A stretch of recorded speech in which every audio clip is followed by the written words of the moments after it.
Got here aerialpixels.com cable attached to my GH4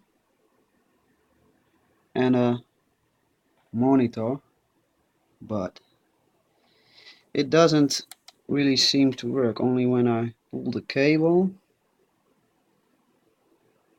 But when I release the cable, it's turning to green. So that's a bad thing.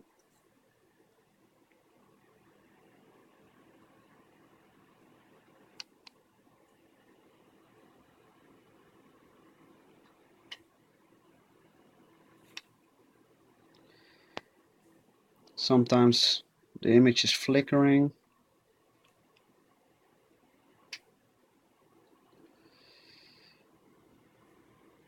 This is not what it's supposed to do.